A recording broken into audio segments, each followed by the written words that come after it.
বাংলাদেশের বন্দরে দক্ষতা বাড়াতে এবং আন্তর্জাতিক মানে পৌঁছাতে বিদেশি অপারেটর নিয়োগের পক্ষে মত দিয়েছেন ব্যবসায়ী ও সরকারি কর্মকর্তারা। তারা বলেছেন, এর বিরোধিতা না করে বরং সমর্থন দেওয়া উচিত।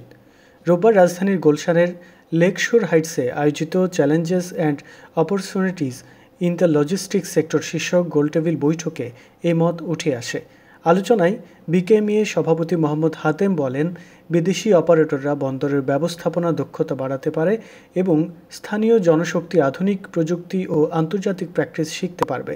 তিনি হঠাৎ করে চট্টগ্রাম বন্দরে 40% চার্জ বৃদ্ধির সমালোচনা করেন এবং দ্রুত বে টার্মিনাল চালু করা ও মংলা পায়রা বন্দর পুরোপুরি ব্যবহার করার আহ্বান জানান।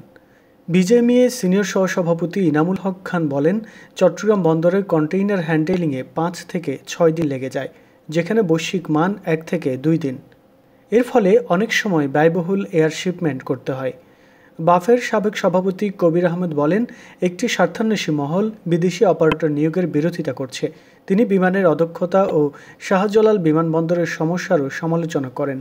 বিভিন্ন ব্যবসায়ী সংগঠনের নেতারা দুর্নীতি, ঘুষ, উচ্চ পরিবহন খরচ ও বহু মন্ত্রণালয়ের সমন্বয়হীনতাকে বড় চ্যালেঞ্জ হিসেবে উল্লেখ করেন।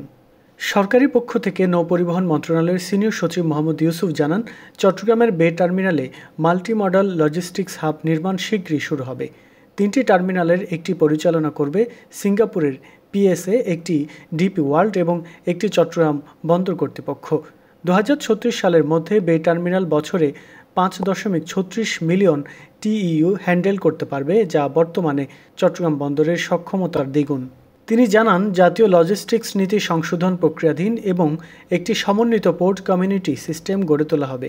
এছাড়া চট্টগ্রাম ঢাকা রুটে একটি কন্টেইনার ট্রেন বেসরকারি খাতে দেওয়ার পরিকল্পনাও রয়েছে। নীতি নির্ধারক ও বিশেষজ্ঞরা বলেন, বৈশ্বিক লজিস্টিক্স পারফরমেন্স ইন্ডেক্সে বাংলাদেশ প্রতিবেশীদের তুলনায় অনেক পিছিয়ে, যা রপ্তানি প্রতিযোগিতায় বড় বাধা।